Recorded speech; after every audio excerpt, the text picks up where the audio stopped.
Hello friends, civil एग्जामिना में आपका स्वागत है। ये करंट अफेयर की सीरीज हमारा चौथा वीडियो है। अगर आपने हमारी वीडियो को सब्सक्राइब नहीं किया है तो प्लीज़ कृपया करके चैनल को सब्सक्राइब कर लें, ताकि जब भी हम ऐसी वीडियो बनाएं आप तक नोटिफिकेशन पहले पहुंच सके। तो चलते हैं बिना किसी देरी के।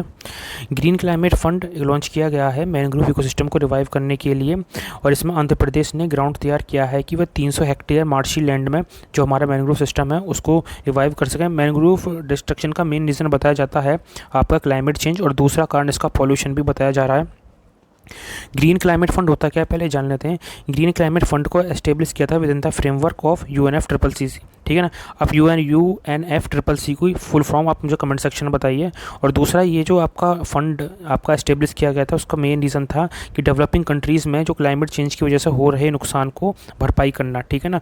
इन जैसे कि to assist developing country in adaptation and mitigation practice to the counter climate change. ठीक है। और ग्रीन क्लाइमेट फंड का जो आपका सेक्रेटरीट है ये इंचियोन साउथ कोरिया में है, और इसके अंदर जो बोर्ड मेंबर आते हैं उनकी संख्या 24 है, यानी कि 24 बोर्ड मेंबर हैं इसमें। आगे चलते हैं। आगे एक न्यूज़ आ रही है एक वेल शार्क कैंपेन को लेकर। क्या हुआ था कि 30 अगस्त को सेलिब्रेट किया जाता है इंटरनेशनल वेल शार्क डे के तौर पे। तो इस दिन क्या था कि इस दिन हमारी wild life trust of India ने ये डिसाइड किया कि ये आपका वेल शार्क कैंपेन लॉन्च करेंगे, और इस कैंपेन के लिए उन्होंने 3 स्टेट को चुना जो कि आपके साउथर्न इंडिया में आती हैं। 3 स्टेट कौन कौन सी हैं? कर्नाटका, केरला एंड लक्षद्वीप। और कल की न्यूज़ आ रही है, उन्होंने ऑफिशियली इसको फॉर्मली इन्होंने लॉन्च कर दिया है कल ये campaign, world wild life trust of India ने। ठीक है।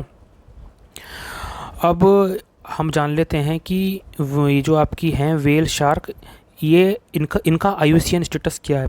इनका IUCN स्टेटस है ये इंडेंजर हैं, और इनकी जो पॉपुलेशन है डिक्रीज देखने को मिली है पिछले कुछ सालों में, इसलिए इनका स्टेटस इंडेंजर रखा है IUCN ने। ठीक है ना। और कृपया करके आप IUCN की मुझे फुल फॉर्म जरूर बताना मेरे कमेंट सेक्शन में। ठीक है। अब हम बात कर लेते हैं। हाँ, आगे चलूँ उससे पहले मैं कुछ डिस्कस करना चाहता हूँ। हमारा सिविल एग्जामिना एक पोर्टल है www.civilexaminer.com। इस पर हम आपके डिफरेंट सब्जेक्ट के PDF नोट्स और आपके ई-बुक्स देते हैं। अगर आपको इंटरेस्टेड है तो आप इसको परचेज़ कर सकते हैं।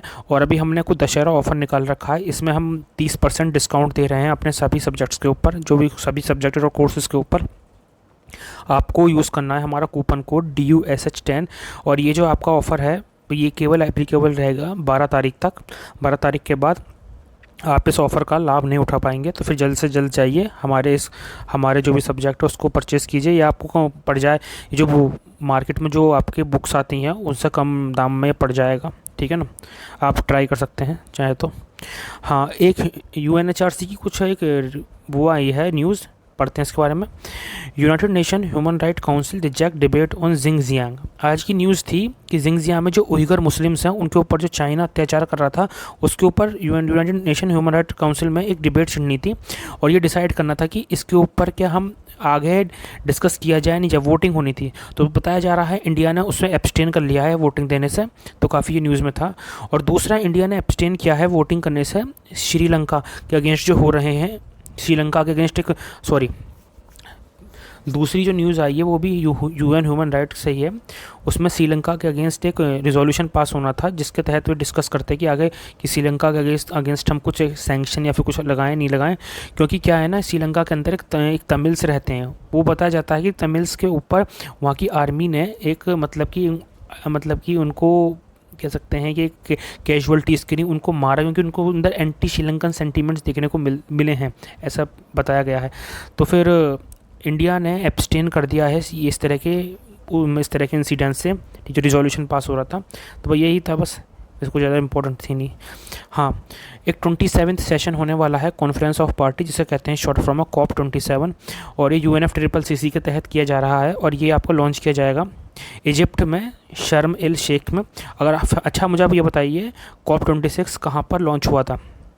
लॉन्च मतलब कहाँ पर ऑर्गेनाइज़ किया गया था COP26, ये आपको मुझे कमेंट सेक्शन में बताना है। ठीक है ना। ये 8 से 20 नवंबर 2021 में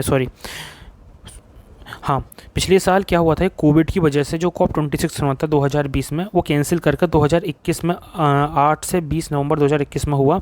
तो इसलिए COP27 भी अब हर एक 7 से लेकर 18 नवंबर 2022 को किया जाएगा इजिप्ट के शर्म एल शेख में। और जब ये होगा और जो उससे जुड़ी हुई न्यूज़ है मैं आपके सामने लाता रहूँगा। तो इससे पहले बस आपसे एक ही बात कहना चाहता हूँ, आप मेरे जो वीडियो है उसको देखते तो हैं लेकिन सब्सक्राइब नहीं करते। इससे हमें मोटिवेशन मिलता है। अब हमारे चैनल को सब्सक्राइब कीजिए ताकि जब भी हम आपको कोई ऐसी वीडियो बनाएं आप तक नोटिफिकेशन पहले पहुंच सकेगा। Thank you so much and best of luck for future examination.